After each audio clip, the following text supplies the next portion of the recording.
Craig Considine is an experienced headmaster and now CEO of Tanglin Trust in Singapore. He is skilled in coaching, staff development, teaching, educational technology, and has a master's degree in educational leadership and management.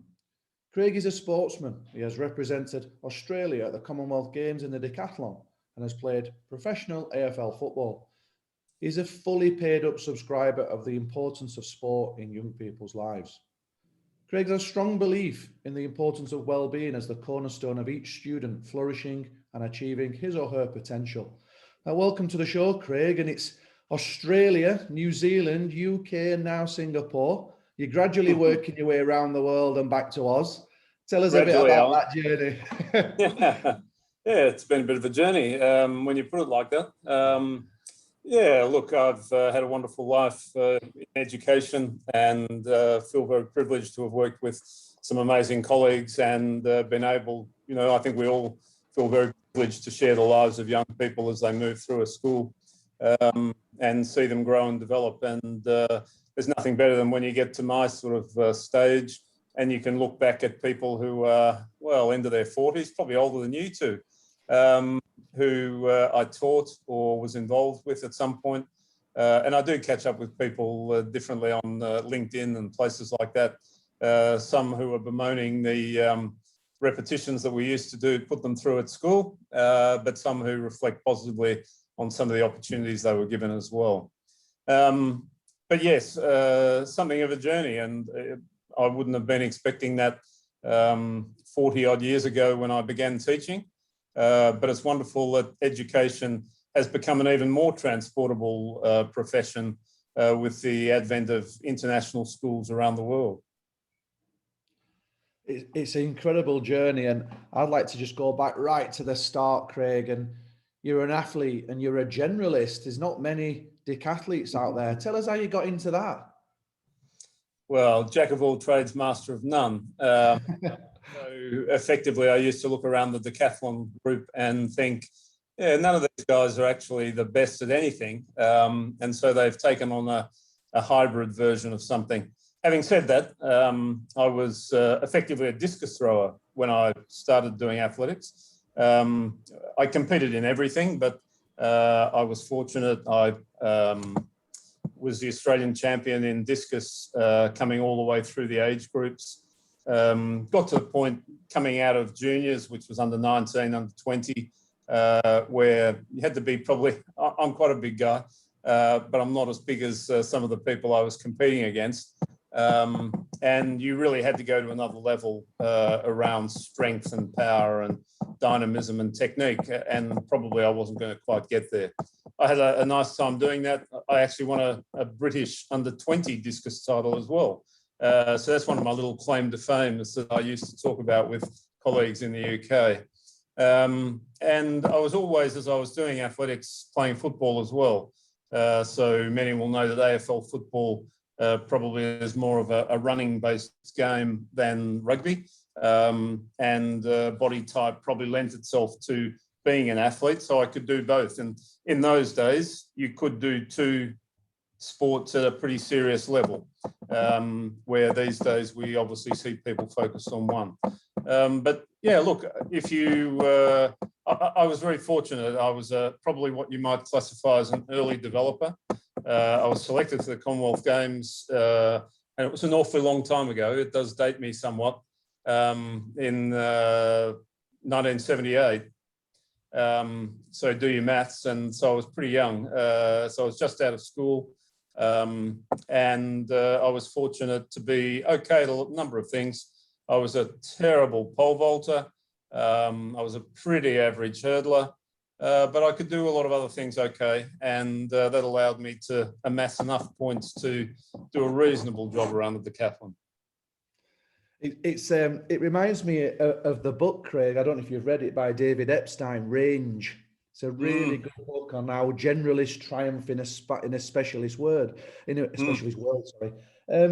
Tell you how did you transfer that concept then across to education about being a generalist, and how does that affect the way you lead and how successful you may have been? Gee, that's a big jump, a big leap, a long jump. Yeah, look, I think that's a really interesting point, and I often would, that generalist concept I buy into really strongly. The boundary rider is the way I've often described it, and pulling thoughts from a whole range of different people. Because I know there are lots of really intelligent people that I work with. I'm sure you've got lots of, and I'm sure you are yourselves, gentlemen. Very intelligent people around specific subject areas, methodology, pedagogy, the way in which they transmit that knowledge and develop learning within their classrooms and with young people.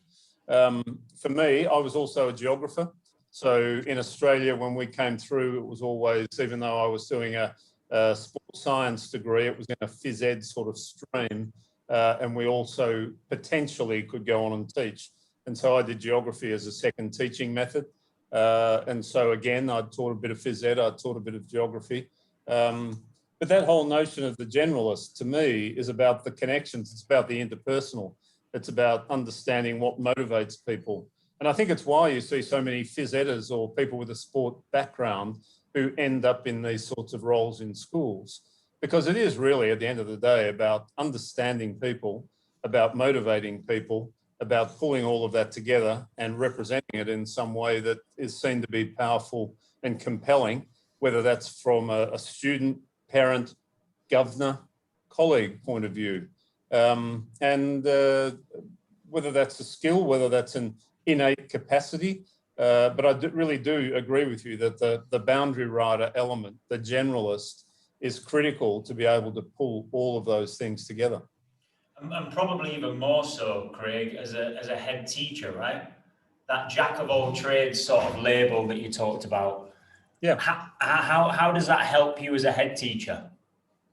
Well, I think the jack of all trades thing, when you think about it, I've now morphed into being called a CEO, which is interesting by itself. I would call it principal, actually. I know many colleagues who would do exactly what I do. But to be honest, the slight difference there, and this is where your question, Lewis, I have 3 heads of school. They're all amazing in their own right. They run brilliant schools. When I look at our infant and junior schools, both have 800 students in it, and our senior school, 1,400. Like, they're big schools by themselves. So my colleagues are really talented. I don't need to go in there and tell them too much around what's going on. They're in there every day, and I want to use and draw on their talents and abilities to make Tanglin holistically a better place. But I then have a whole range of business support people that I work with who are very talented as well, from my HR director to my operations manager, to my marketing and communications, my admissions, my risk and compliance director, and the list goes on. Do I know a whole lot about any of those? Not really. Intuitively, I've learned different things about different areas of that. I've been ahead for nearly, how long have I been ahead for? Nearly 20 years, 18 years. And of course, I've dealt with all of these things on one level or another through that journey. And it's become, probably in the role I'm in now, it is much more dipping in and monitoring each of those experts in the field. When I was at Millfield, I was doing what I'm doing now, but I was also responsible for the academic program of the school and a 400-acre campus. It was a different job. But here I am much more the leader whilst being the generalist and boundary rider to pull all of those people together. So the most important part of your job would be those interpersonal skills of trying to bring the best out of, I think you mentioned just off the top of your head there of 3 heads of school and 6 different heads of business areas within the school. So do you see your role as bringing the best out of those people in what they do on a day-to-day basis? Yeah, look, it is exactly that. And, my direct involvement in any one of those is not minimal. We work together to manage what's going on in each area. But as I work through the performance review with those people, it is very much around supporting them, challenging them, ensuring they do the same thing with their leadership teams, to bring about the best possible outcomes for each of the different areas of Tanglin Trust School. And I must admit, you know, the other person that I work really closely with is the CFO or COO, Chief Operating Officer. And again, we're of a scale as a school where those sorts of roles, you know, the CFO is what some schools might call a bursar, business manager, but it's operating once again on a slightly different level, given the scale of where we are as a school. It's interesting, Craig, here that there's a lot of acronyms going on that's been borrowed from the corporate world, isn't there? Yeah. CEOs, CFOs, risk and compliance, marketing. Is that the way we're going in education, Craig? I think some of those things are forced upon us, aren't they?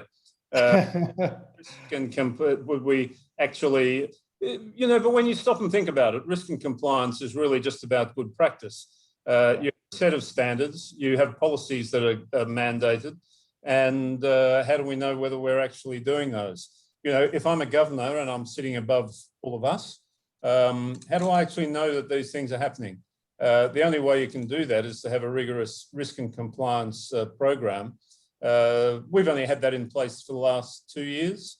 And of course, previously, we've all done that. But more and more, there are elements, whether it's probably bubbled up out of safeguarding, you know, from a risk and compliance position. That's always been part of our inspections through BSO or ISI and Ofsted back in the UK. Or other areas around the world. That's really important. But then, you know, you've also got people sitting there within our governing bodies at all of our schools who are probably finance directors in their own business. They come out of the commercial world. They understand tech. Look at all the challenges we're having around cybersecurity, ransomware popping up everywhere, challenges. We've got legislation around personal data and what we can access and what we can use it for. And we've got to be able to map that and prove that we can do it. And it's been legislated that if you get it wrong, you're going to get a very big fine. Well, my job is to make sure that we aren't going to get a very big fine. And we need on every level to know that best practice is in place, that policies that have been written are being followed. And that's all being done for the good of the Tanglin Trust community and organisation. And of course, that's about the children as well. So we have huge responsibilities when dealing with our young people and families, and the due diligence required isn't going away, to answer your question, Alan. Good answer. So risk and compliance is not going to go away. Marketing, well, let's face it, we all, regardless of whichever way you want to spin it, we all sell a product, and our product is education, and you need to be able to market that. Otherwise, none of us would have a website. We just get on about what we do, and we all recognise that being able to tell the world about the unique product that might be in any of our schools is critical. You know, we've got 6 people in our marketing department. So that's marketing and communications. And let's face it, much of our internal and external messaging is our marketing. And so we've got a pretty big team of people dedicated to that. Although, you know, it's interesting because Tanglin, you may know, we have a really significant waiting list at all year levels.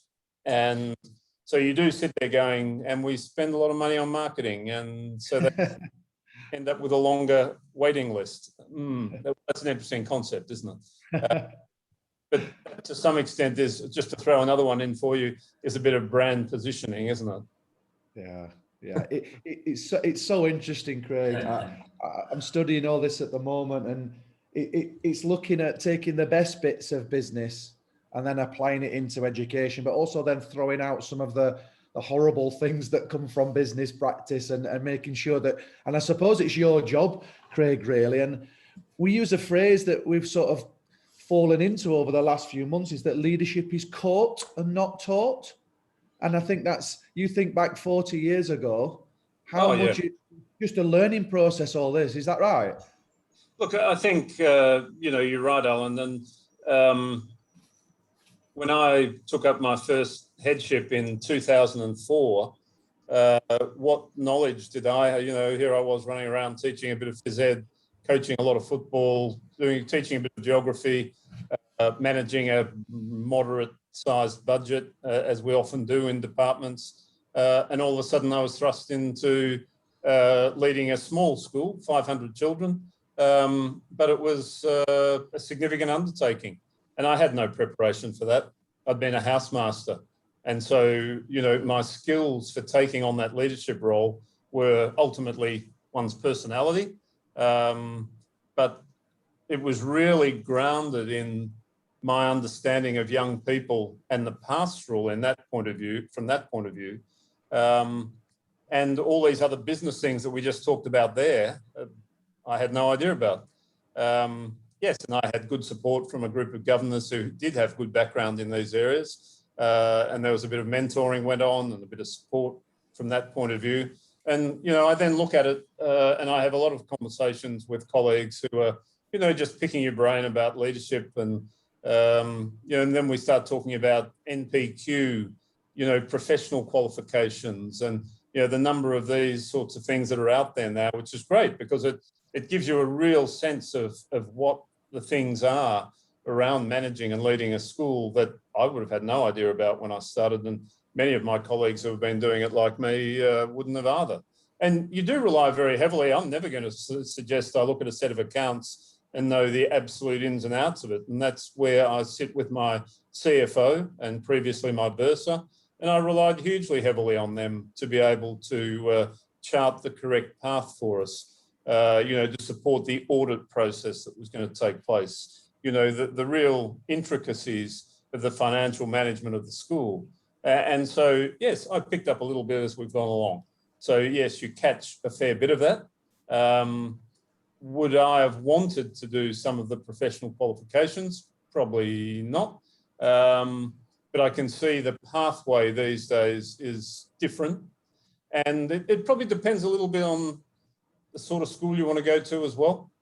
And I think when I often look at the preparation, say within, when I was in the UK, Millfield is an HMC school, and HMC run their own, lots of internal courses as well.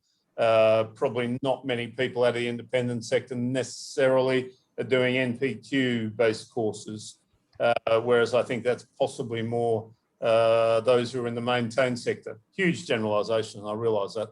But the body of knowledge is not really going to be any different. It's modules of things that you need to know. So I think the heads up for people and probably the expectation, and I must admit, I think much more about supporting people who have aspirations to be able to make sure they do understand the finances, that they do understand the various elements of what we're talking about from the business perspective, rather than what I had, which was, I wasn't even a deputy when I moved on to being a head. So that was a huge leap in lots of ways. Yeah, that is a massive leap. Now, I want to nip back, if you don't mind, Craig, to those interpersonal skills that we touched upon earlier. When you're around these people that, you've quite humbly said, listen, in a lot of respects, these guys know a lot more than I do. What are some of the practices that you do on a day-to-day basis to make sure that you are understanding where those key link players for you are and how best to support them? What would that look like on a day-to-day basis or on a meeting-to-meeting basis? Well, I think on a day-to-day basis, it probably is out of issue-based practice. We have our keeping in touch catch-up, our kits on a weekly basis with all those key reports. I think also on that, you just have to be careful about how many people you have report to you. We all have bandwidth, and to do justice to those things, sometimes you can put your finger in too many pies. And look, some people can cope with more than others. I know some colleagues who can deal with a random group of people, day in, day out. I tend to find myself dealing more with a smaller number of people, probably checking in with them every couple of days, but really doing something in depth on a weekly basis. planning wherever they're going, planning the next meeting, understanding what's coming up around the corner, doing the short term, but then also looking for the longer term. Because we've had to go through a bit of a shuffle through. This is coming to the end of my 3rd year here. And Tanglin, pretty amorphous, big place, small site. The 3 schools operated pretty strongly as silos, good practice happening, great outcomes, but maybe not as much joined up thinking as one might assume, to create the coherence that went right through. By way of example, the last 18 months has been a big journey around the Tanglin curriculum. And I suppose all schools that tend to come out of a UK or UK-centric approach, where we've moved beyond levels, we're into key stage, where, okay, are we just adopting the English national curriculum? Well, we don't. We obviously all tend to adapt it according to our environments. And we've actually moved a step beyond that and moved away from key stages, and we want to straddle key stages. So straight away, there's been a big job there in bringing together an academic committee. So we now have a whole school academic, a whole school co-curricular, and a whole school pastoral. And they sort of sit in the middle of our 3 schools to pull practice back together to create the alignment through the school that we require to ensure the positive outcomes and that there are no gaps as we move through. So dealing with, coming back to your point, Lewis, head of academic, head of co-curricular, head of pastoral, they're really important check-ins because they're the building blocks of our strategy and where we're trying to move. And so we're consistently talking and tweaking, whether it's, okay, where's the operational plan and what have we done? How have we achieved those things? What are we reporting back to governors? How are we proving that we've done what we've said we were going to do? And at the same time, building a narrative around where are we going? How are we positioning that? What's that going to look like? And also then just trying to be critical friend enough that it's not your work. And I think you also always have to be careful about when you walk into a place, and I know I've done it here, the strategic plan that we have in place at the moment, probably pretty strongly as my piece of work. There was, we obviously chatted and we talked and there was work internally, but we wanted to get something up and running pretty quickly. Whereas the strategic plan we will have going forward will be a much more sophisticated, much more embedded piece of work that everybody in the organisation owns. And that's the only way it's valuable at the end of the day. Rather than being Craig Considine's strategic plan that sits over here, but everyone just looks at and pushes away and just gets on with their own work. So, that's pretty important, the engaging with colleagues, the impact of good practice on the ground that can inform where you want to go long term, but still having your own mind about where you want to be going. Yeah, and those cross-campus roles of curriculum, co-curricular and pastoral, I imagine will really help to get some continuity between the schools on that. And sorry, can you just lean forward? I just can't hear you. Yeah, sorry. The cross-campus roles that you talked about there in curriculum and pastoral and in co-curricular will obviously start to knit those across in terms of that strategic plan. And it's taken me back to a comment that you mentioned just before we started recording, Craig, about, young people need to be well and have balance in their lives if they're going to find any sort of meaning in their learning. Can you tell us a little bit more about that? And I know that you're big in the pastoral side of things and you really, really promote co-curricular. How important are those 2 aspects of a child's schooling and the impact that they have on their academic studies? Yeah, and it's a great question. And it's a $64,000 one, isn't it? That we're trying to answer in education. From my point of view, I suppose having the physics background and the belief in the power of sport and movement and teams, and also my time at Geelong Grammar School, where some people will be aware, will always have heard of the positive education or positive psychology movement. Had a very big impact there with Martin Seligman doing a lot of his foundational work there and developing an outstanding program. But more than that, it really grew out of the timber top experience for the students, you know, and timber top where the year 9s went up to the Victorian Alps for the whole year. And for anybody who hasn't seen timber top, it really is the most amazing campus. The chapel that sits with a big A-frame window looking out into the Australian bush is, you know, if you want to find a spiritual moment, that's not a bad place to start. And so the expectation of what young people do up on that campus really drove home the power of collaborating, working together, no matter what the task. And so when you pull all that back together again, you know, I just see the pastoral and the co-curricular, because of that collaborative, because of that personal development journey, that is what we talk about at the moment. You know, there's so much talk about mental health.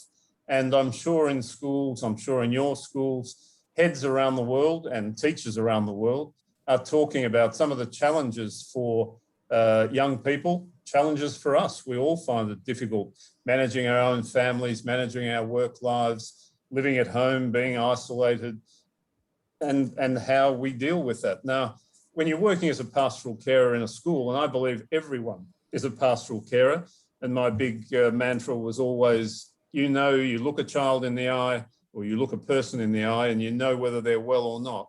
And so you need those points of connection to be able to see them, to have the check-in, and to work with them, to understand themselves. And so the whole thing around the pastoral, and coming back to that positive psychology, the character strengths, you know, if you want to use that, and there's any number of systems and every school comes up with something slightly different, but it's ultimately the underpinnings of personal development and a young person's journey. And we all have highs and lows in that, and some are very good at X and others are very good at Y. And we all have some areas that we really find challenging. But you need mentors and people to engage with you to help you on the journey of that self-discovery, that self-understanding. And to me, though, too many schools have gone down a path of, yeah, we've talked about it. We talk to the kids about it and we keep telling them about resilience. And, you know, if I hear resilience one more time, I'm going to turn apoplectic. And there's no value in it unless you're doing something. What's the test of resilience? And look, there's resilience in an academic sense. You know, Alan, if you're doing your master's, there's an awful lot of reading. There's an awful to pull out that paragraph that looks so easily written, that took you about 10 hours of reading and note-taking, and you know, it's hard and it's pretty easy to fall away from. And so there's a resilience around what you're doing, but you are doing something. Similarly, if I'm going to sit there and talk about resilience with kids, and, you know, it happens at different levels, doesn't it? I'm a great believer in the power of sport. And that's self-evident for a lot of kids, but it's not for a lot of others. And unless you've got a program that incorporates that and gives them really viable opportunities to do things, you know, it's where parents will sit there going, I don't want my child in the house volleyball team. What's that all about? They could be over there doing some extra maths, and I'd really prefer that they were doing that. And so the narrative has to be about what the direct outcomes of being in the house volleyball team and all the good stuff around teamship, collaboration, understanding what others are doing, communicating. And that kid who doesn't want to do it, who wants to stand in the back corner just with their hand up or their head down, well, hey, I've got an in for a conversation with that child, because straight away I've seen some of the challenges that they're having. And we need to understand, we're starting to see what they are. If I put that same child over in the choir, they're front and center, they're singing, they're the star of the show. So what are we picking up here? But I have to be there as the pastoral carer. I have to see this stuff. And if I don't, if I just say, oh, well, the choir person will do that, or the volleyball coach will do that, and I'm not really part of what that child does outside the classroom, well, you're just missing out. That's not a great education. And sitting there saying, I've been in tutor period with those kids X number of times over X number of years, and we've talked about a whole range of stuff. Well, that doesn't wash with me, because if you haven't done anything with them, how do you actually know anything about them? I I think that's one huge advantage of international schools, Craig, isn't it? That there's so many opportunities to see this in action and to interact with children. And I think that's what we've all missed so much in the last 15 months. And I want to just squeeze you back to that mention of character strengths and bring in this idea that we've talked around generalism. When it comes to character strengths, I think is there 24, is that right? The 24 character strengths. 24, yep. You take your test and you get your list of your top 5. And the general idea for listeners that aren't familiar with it is then we look at what we can do to personally wrap around, whether it's actions, initiatives, curriculums, or approaches to a child to bring out their best strengths. Now, from a generalist's point of view, Craig, is that the right way to be going? Should we be trying to focus on 1 or 2 or 3 of these aspects, or really do we have a real responsibility to be looking at the whole spectrum of these different character strengths and building them in different ways through the schooling of a child? Look, I think you should, and there are a whole range of ways in which you can do that. How specific we need to be around that, like it's going to be, again, a pretty general spin around a lot of that. It's a bit like, you do things as teachers in schools, and you're going to get back, you do your appraisal, and there are going to be 5 things that actually you do really well, and maybe 5 that you can do better. Okay, well, as adults, that's happening to us in one form or another. For a child, each of the activities that we're undertaking should have a link back and should have a purpose behind what it's doing to create a particular outcome. And that's where, some of the outcomes that I would see around outdoor education are going to be different to the outcomes that we might see around the performing and creative arts and around the sport and around the academic extension. And therefore generalize what those things are, check what that child is doing, and try and encourage them down that pathway. Now, for me, in a program at junior school, primary, bottom secondary, you have an opportunity because you're saying to everyone, you're doing all of this. This is our program, whether it's in Kuala Lumpur or Manila or Middle East or wherever. Your school has a philosophy that says, we are going to do these activities, and we are going to do these activities because a broad, general, liberal education that is going to address the character strengths that you just mentioned, Lewis, are engaged in all of these activities. So that's why we're going to do them. Now, as with anything, just as we all start with 12 subjects and end up doing 3 if we're doing A-levels, or a few more if you're doing the IB, then you are going to narrow some of those down. And so, as you say, as you move through, for some people, they will know themselves well enough to say, look, this is what I enjoy doing. This is what I'm really good at. I'm just going to get in the room, put my head down. I'm going to do 24 hours of reading and note-taking. I'm going to crank out an essay, and that's the way I've done it. Whereas Alan says, well, look, I know I've got 4 mates who are all really good at different areas of this, and I'm going to go and chat to them, pick their brain, be able to pull it back, and then I'll be able to write my essay. And so everybody's pulled something different out of the program that we've gone through and been able to distill an education that's going to support them on their way through. And I think you just have to be careful of not trying to put square pegs in round holes, because sometimes, and again, when you talk to children, they're all on such different levels emotionally, as are we. And sometimes you try to do things that just are linear and age-related, where, let's face it, when we deal with a co-ed class, I've got the girls down here skewed to the right on an emotional level, and a lot of the boys are back here on the left, really just battling to relate and engage and understand what's going on. The girls are so much more sophisticated, generalization again. But, that age range within that 1 year group could probably be 3 years around certain elements of the character strengths. So the general idea, Craig, then, if I've heard you correctly, is providing opportunity, not just talking about it and getting children familiar with these words and concepts, but actually providing opportunity for the children to see these strengths in action, doing that at a younger age over more of a vast area and a vast spectrum of opportunities. And then as you say, almost naturally as they get older, starting to allow children to work themselves out and arrive at some sort of evaluative point of saying, well, I know I'm this and I know I'm not that. And I can tell you that because I'm 16, 17 years old. Absolutely. And there's got to be that sense of self-actualization at some point, doesn't there? And this is the challenge that we often have with young people and their parents, because parents are suggesting X and child wants Y, and teachers are often caught in the middle, have to interpret between the two and try and help out as much as possible a child, because they're the one that we look after, and try and make parents see sometimes that, you know, the level of stress that they're putting on their child to be a doctor when they're not going to get within a bull's roar of it, or they just don't want to do it, really requires some interpretation and support. And again, that's where teacher as pastoral carer, nurturer, supporter is so important.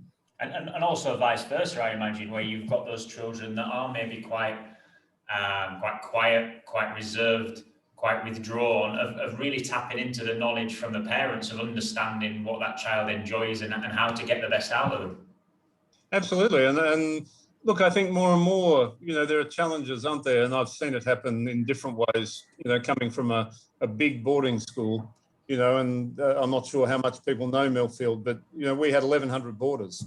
We were a big village, and being a real boarding school, whilst there was interaction with parents, of course, children were pretty much left to their own devices. And when you look sometimes at what happens in a day school, obviously you do see parents so much more, and that opportunity to create, and that's what we've really struggled with through the pandemic, isn't it? You know, mum and dad who come to drop the child off in the classroom on a daily basis, and just that little insight and opportunity for a conversation, when now you get nothing. And, you know, we probably haven't done as good a job as we want to do with our parents to keep them engaged. And I think that disjoin really starts to show up in the behaviour of the child, development of the child. And we've all got to work so much more closely. And I suppose, you know, our big mantra going into the next academic year is reconnect. And we just feel we've really got to do that and go out of our way. But of course, that just puts more pressure on teachers. You know, here's another job. It's the old layering of another role for the teacher. You know, I think it's challenging. But long term, and Alan, we touched on it before, you know, you are going to see long-term developmental issues, I think, unless we really get on top of this for our young people.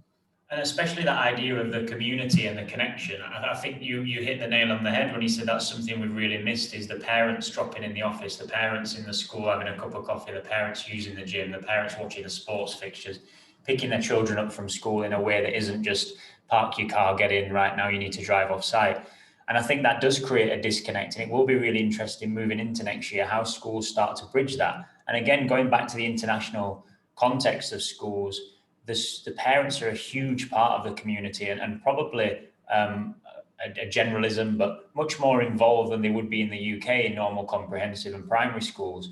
So what can we do you think, moving forward with that sort of idea of reconnecting to bring that community back, having had, you know, over a year of being used to not being around?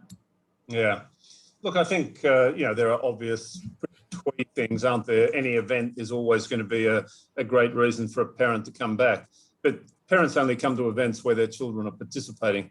And that's why you often have large numbers at infant, primary, and then they tend to drop away as you move through secondary. And of course, there's a bit of a teenage factor of just stay away, mum and dad, leave me alone. But I think it's things like, we have a very strong program that we call ParentWise. And that ParentWise program really is about engaging with our parent community. And a lot of it's about just offering opportunities to come and meet other parents, but it's generally centered on a particular topic. So we have a lot of, we're fortunate to have an educational psychologist on staff. She runs a lot of programs, people out of our learning support centre, in terms of a focus on, whether it's precision teaching, whether it's teaching mathematics in the junior school, whether it's, whatever the topic might be. And we're planning on doing more and more of those. We've been connecting with our parents because they haven't been allowed on site. We have a lovely coffee shop over the road, and we've been able to have small numbers. It's meant a lot of mornings and a lot of coffee. And probably I'll be suing the governors for blood pressure issues come. Yeah, trying to do that, as well as growing the things like the house program, putting on as many whole school competitive activities, competitive and collaborative, festival-based activities to ensure that parents do come into the school as often as they can. Having said that, we almost work against ourselves, don't we? Because I'm not sure in your schools, but our parents have been very, well, different parts. Senior school parents have been very pleased with the program of parent-teacher meetings online. They've seen it as a very efficient use of their time. It meant that probably those who are working in the city can take half an hour out of their day to be able to get involved rather than previously not being able to attend. Conversely, parents in the infant school probably look at that and say, I just didn't get enough time and I'd like some more time to talk about my child. They've probably got 20 minutes. The senior school have got 5, but the 20 still isn't long enough. And let's face it, an infant school teacher has their child for 6 or 7 hours a day. They're really formative and important people. And I understand when a parent says they want a bit more time, but again, that's then us asking our colleagues to add, if it's 5 more minutes by the 20-something children that are in the class, we've just added a couple of hours to their week at some point. And look, there's different ways of doing that. But I think they're the sort of things that we are going to have to do to engage our parents more. Yeah, the idea of the parents' evenings is an interesting one, isn't it? I think every school's seen that, where there are some parents that really want more and others that love the idea that after 5 minutes it cuts off regardless. And they are pretty cutthroat, aren't they? Those software platforms. And they will cut you off straight off. But that point of getting some of those parents involved that wouldn't ever usually come into the school, like you said, maybe those working in the city or out of town, that just wouldn't usually get on site and be part of the community, have now suddenly got some sort of connection. So, there are some gems in what's been happening over the past 15 months, if there aren't too many. Yeah, I agree, Lewis. It comes back to that theme that we've been having over the last couple of months about that we're salespeople. We're not just teachers. We're actually salespeople. We're always selling something, aren't we? And to get our parents back on board and reconnected, we're in fact selling ourselves again and selling our school again in the way our philosophies and what we believe in. And I'm interested, Craig, just to explore those parents, particularly in Singapore, very academic place. It's all about the exam results, and it seems to be the case across the international circuit that's the big driving force. How do we then get amongst them parents and drive home that it's not all about academic success? It is about the extracurricular program. It is about taking part, because they're the real hard nuts to crack. And you've already said, as sports people and as artists and as drama, they're already involved. What about that percentage that don't turn up? That we really, they're the ones we need to hit, aren't they, at the end of the day? Yeah, and absolutely. And let's face it, we don't want to kid ourselves. You can look at any school in the UK that says they've got a great program of holistic education, and there's always kids around the fringes, aren't there? Yeah. And so it's a given that there are always going to be kids around the fringes, and you really got to find the right vehicle to be able to attract them. And I think it is about that. And you need to be able to, and I looked at it, even in a big sports school like Millfield, everyone thought, oh yeah, well, all the kids are hyper sporty and testosterone, and Millfield has a reputation, of course. But the things I loved seeing were things like the chess team, the fencing team, the equestrian. And you looked at these kids and thought, oh, okay. Often they were quite clever kids. They were looking for an outlook game, a game that wasn't a ball activity, basically. And so you were trying to find the points of connection that engaged them. And straight away, these kids into fencing, they were so into fencing. And the kids into chess were so into chess. And all of a sudden, they gathered a group of kids around them and they found a like-minded group of children. And it created their points of connection. And I often use the connection and camaraderie line, because that's what this stuff is. I don't care whether it's tiddlywinks in the corner. If it's somebody who's got a passion for doing it the same as me, which validates me, then that's pretty good. And that's things like, the esports and some of these things, whilst I'm probably not a huge fan, if I'm really honest, but it's people who enjoy doing the same things. And all the activities that we do in our schools should be about that. And it's finding those connections. And, that's where in an activities program, you get some amazing mentoring going, and the older children are proper mentors. And we often build that word mentor into something it's not meant to be, because it should be about those natural connections between a young person looking up at somebody who really is interested in them, and because they share a common passion for something. And that's the most powerful stuff. And it can't happen in everything, but there are so many things where it's such a good point of connection for our young people. And that's where people say, oh, what are you doing all this stuff for? What are you offering all this stuff for? And that's why you're offering it. And on the one hand, there are things that are all about the physical development, but all these other things, I'll never forget walking into one of the schools I've been in, and there were a whole range of kids in the library. And I walked in thinking, oh, I don't know what's going on here. And 3:45 came, so school was finished, and they've all gone into this other room. And I thought, this is pretty interesting. And what were they doing? Chunky knitting. 24 kids, boys and girls, and they went there every week on a Friday afternoon, and they did chunky knitting. Yeah, okay, well, let's think about that for a moment. Well, why did they do it? Because it was their friendship group, because they would talk and chat and plan what they were going to do on the weekend, and they absolutely loved it. And yet, I'm sure some people would wander through going, oh, get rid of the chunky knitting. I just thought it was amazing.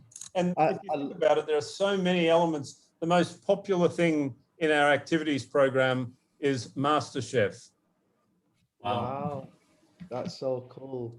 I love that, Craig, and it's a no one size fits all program. It's finding a passion, and I think more importantly, what you've sort of been describing there is establishing a sense of belonging. Absolutely, yeah, absolutely, and so much of this connection and camaraderie, it comes back to it again, and that's in the old-fashioned world. That's why we said, okay, we've got 20 football 11s, and okay, playing football, and that's what you're going to do. And there are schools, probably especially in the public school setup, where up until fairly recently it was boys, and it was generally boys, we're playing rugby, and you might be in the 15th 15, but you are playing rugby. And look, on the one hand, you can look at that and go, oh, that's ridiculous. Isn't that terrible? No choice. There's something pretty powerful about that too. So, I don't necessarily, wouldn't want to implement that myself. But I do think there's something quite powerful about that. And it's why things like Duke of Edinburgh, I think, resonate so strongly as well. And again, a different type of activity for a different type of child. And some will play the long game, everyone does bronze, and then we move through and maybe 30 kids do gold. But wow, what a powerful connection for those kids. And as you said, Alan, sense of belonging. And what you're talking us through here, really, Craig, is that idea that you mentioned earlier, that to have character strengths and to build these skills, children need opportunities, not just chances to talk about it. You're talking us through a number of different opportunities, which you've described here as the vehicle of what you're doing. And you can see that connection between And the children playing chess and fencing really resonated with me, Alan, about our time in BSM, about you do find those. Volleyball was another one for us at BSM. Of those children, cheerleading was another, where you got a different group of children playing those sports, which brings me back to the thought that in their character strengths, they might have very, very similar character strengths to somebody in the football teams, in the rugby teams. But as a school, maybe we just hadn't provided the right context for them to have the opportunity to develop that strength. And actually, that's where there's going to be a gap, isn't there? That's where you'll get children falling in between the cracks of, well, we are providing opportunities for children to access different sports and activities to develop their character strengths. But actually, that's what's important, is the context and exactly how you present those activities. Because if one isn't there for a student to go and develop their zest or develop their competitivity, for example, then they've missed that. And then they're going to feel a little bit confused and out of place for a little while they try and find somewhere else to put that energy.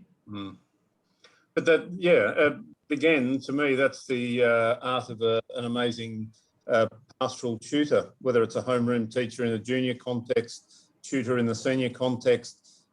Do you know your kids? You know, and again, unless you know the kids, and unless you know their parents, and unless you know what they do on the weekend, and unless you know what their passions and aspirations are, you know, and we'll all get kids to fill that stuff in, and you've got something in your file that tells you all of that. But on a day-to-day basis, are you really checking in around that? And see, that's the sort of thing that I would then point at.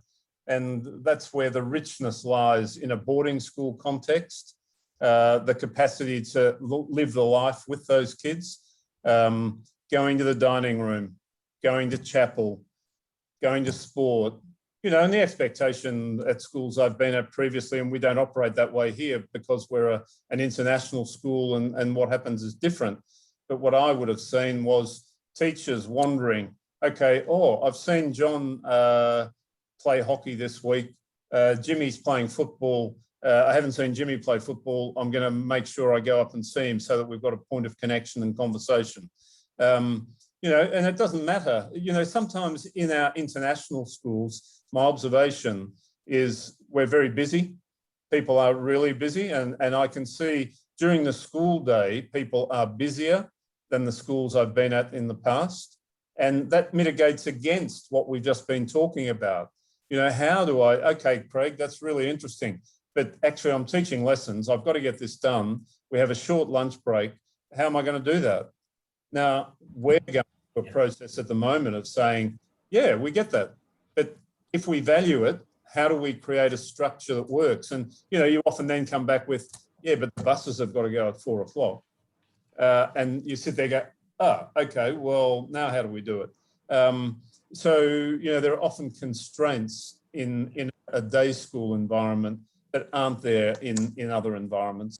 And we've just got to unpick how do we do those things? Because if you value them, there's no point sitting there going, I just can't do it. You know, it's simple little things like, do you run a canteen or you run a dining room? Do you expect to see staff sitting down, eating, sharing each other's company, modelling normal adult behaviour that children look at and go, okay, this is how we behave. That's really interesting. Do you go and sit, do you have your tutor group and break them in half and say, listen, I'll meet you in the dining room for lunch this week. Oh, okay. And all of a sudden you've got a conversation that's happening, and you know, there are different ways of looking at this stuff. And if you're really going to immerse yourself in caring for the children, well, what do you know about them? Again, as you said before, Lewis, in different contexts. And okay, so I'm sitting here with an Indian kid who starts eating with his hands because culturally that's what you do. So, okay, so now we've got a conversation, haven't we? And okay, we're all different and we do things differently. So what does that mean? Explain that to us a little bit. And there's a conversation.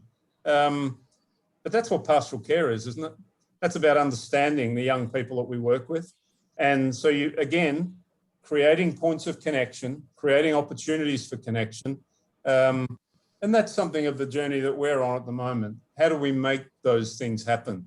How does that become how an adult interacts with a young person in the Tanglin environment to enhance what already is an amazing offer and support network around the academic program. And that's where teachers have to stop and recalibrate themselves. You know, what's my role? Yeah. Is my role 90% academic and 5% co-curricular and 5% pastoral? And we've probably all had colleagues who probably classify themselves something like that. And then you'll have some who, oh, it's all about the kids and it's all pastoral. And where's the balance? So we keep talking about balance all the time. So for the staff, where's the balance? So your role as a pastoral, you know, the triple treat, and I always love the triple treat, the academic, the pastoral, and the co-curricular. And for me, that's what I love about education, that triple treat. And yet in some sectors, some elements of that are really downplayed. And so to me, is that really what a great education is all about? Not sure. I also think that leads into international schools being a place where, to a certain extent, education is a little bit less about conformity and a little bit more about knowing yourself and your identity and being more accepting of other people. You know, one of the stark things you see, I don't know if you guys found this, is when you move overseas, people do things differently. People speak differently. People act differently. People have different ideas on different thoughts that you've got and different views that you have that are very, very different to the country you've come from. And almost that acceptance that as a teacher in that and as a role model in that, it isn't your role to try and force children or staff to believe a certain thing. It's your role to engage in that discussion and to allow that sort of evolution of thoughts and opinion. And I really love that about international communities. I think that's a really strong, real strength of what we do. Yeah, but I think you've also then got to say, what do you believe as a school is the education you want to provide? Because unless you do that, you just become a bit of a melange of a lot of people have their own view, and I'll offer it to you, but you know, you don't care. Well, you don't care. Well, actually, I don't buy that. And I think it comes back to what you set yourself up for. And again, you know, what's the purpose of your organisation? And I come back to Tanglin, and the purpose of Tanglin was, and it's probably morphed from this, but originally it was for British expats and to prepare them to return to boarding school in the UK. So that's the foundation of Tanglin. Now, we're a British international school, and there are many of them around the world. It's a matter of what's the focus here. Are we British? Are we international? Are we both? And I'm sure we have this conversation in school all the time. But if we are offering a British education, if you listen to most of what I've said, I think it's pretty clear we're offering a British education. And that probably comes even more strongly from those of us from the Antipodes, where British style schools were almost more British than the British. I relate to that in particular, the school I ran in New Zealand, which I always used to describe it as a little public school in the middle of New Zealand. And my predecessor actually had been lower master of Eton. So that sort of gives you a little bit of an inkling of the way that school operated. But you do have to be very clear about what you are. And that's where I think you can get lost in are you British? And so the structures, so here we are, we're talking about houses and co-curricular programs and, you know, the academic, and the academic's going to happen wherever you are, you know, the shape and style of what you do. If you just came out the first day from England, you'd go, oh yeah, I'm in a British school, aren't I? Okay, but there's lots of kids who are international. Okay, fine. Why are they here? Because they want a British education. And you want to bring the best out of what those young people bring from their cultural backgrounds to create this amazing coalesced group who understand the sorts of challenges being in a plural world brings. But at the same time, and this comes back to, I think, the question you asked before, Alan, you know, it's a real challenge making a lot of people, different backgrounds come with different expectations. They come saying, university destination is all I'm interested in. Don't talk to me about anything else. That's what I want. So they've got to get fantastic academic results. Well, if you're just going to sit there and say, okay, well, we'll let your child come in and do that without doing sport, without doing that, okay. But my view is that, listen, this is what we're doing. This is what we do at Tanglin. And if you don't like that and you don't want your child to contribute to the greater good, well, that's really interesting, but they'll probably have to do it somewhere else. Yeah, fair point. And it's having and look, it's very easy to say that when you're in a position where, we do have strong waiting lists and people want to be here. And sometimes, and I've been in schools where would I really say that? I'd probably have to think. Yeah, bums on seats, Craig. Bums on seats sometimes. We're going to wind it down, Craig, now. Yeah. We have some quick fire questions to finish. And I like to start with this one. You've got a dinner party or you want to go out for a nice meal. Which 3 leaders in world history, dead or alive, would you like to take along with you for a nice conversation? Well, I think Churchill's fascinating. There's been so much written, and he's now in movies, and the representation of the approach he took, apocryphal or not, I think is just fascinating. I think if you strip away all the negativity, I could say Hitler, simply from the point of view of, the man himself and capacity to get people falling into line. I just think that's unbelievable, the way he went about that, and the evil that took hold and the outcome that we saw, of course, is horrible. But just trying to understand how he got where he got. And the religious leaders, to me, Jesus, Muhammad, I would be pretty keen to have a conversation with them. They're probably influences rather than leaders. You could almost argue the people that came after them became the leaders. But I think something around the spiritual, something that transcends the day-to-day and the political. I think I'd want to have someone in the room to talk to about that. Imagine that, Lewis. Churchill, Hitler, Jesus and Muhammad in one room, all having a chat. That's legendary. Yeah. Well, yeah, we know it's never going to happen, do we? I'm sure you've had that list before. No, that's a belter. We've had Churchill. We've not had the others. It's the first time we'd had a spiritual side to it, isn't it? Yeah, defo. Oh, first time. Oh, well, I think that's, if I look at it, I'm a pretty strong fan of the spiritual, the philosophers, whether it's classical or more recent. And I think our capacity to reflect and consider some of the bigger picture issues is really important. And having the time to do that is often difficult. Podcasts, there's some wonderful philosophy podcasts. So as I'm occasionally wandering the streets, I'll put those earphones in. Which of those, Craig? Which ones are you listening to at the moment? There's one called Catholic Stuff, which gives me away in terms of growing up. I'm a great believer in community. I'm a great believer in lots of ways about the many elements of the monastic life. I know it gets bad press coverage in the behaviour of some people over time, and some of the inquiries that take place into what's gone on into some schools with a religious base. But I also know some amazing people who are ministers or priests or nuns in various parts of the world. And philosophers at time is another one that I listen to, which gets a little bit deep and heavy for me. And I can sort of relate to the other one a bit more.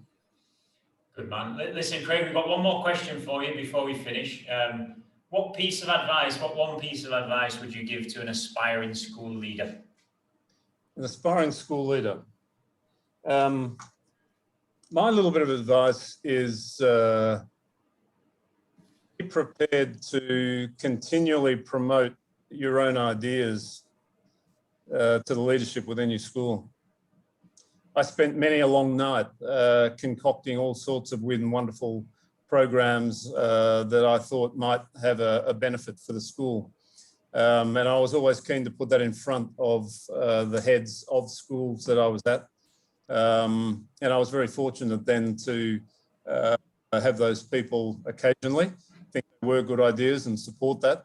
And I think just going through that process of then, you know, being able in the first instance to prepare something that makes sense, that's grounded in good practice, that is going to give the leadership within the school an idea that they might be able to pick up and run with, and that they can see that you're serious about doing that work. And sometimes that, yeah, I just think sometimes we now go down the path of, I'm going to do the course, and I've done the course, and therefore I've done the course.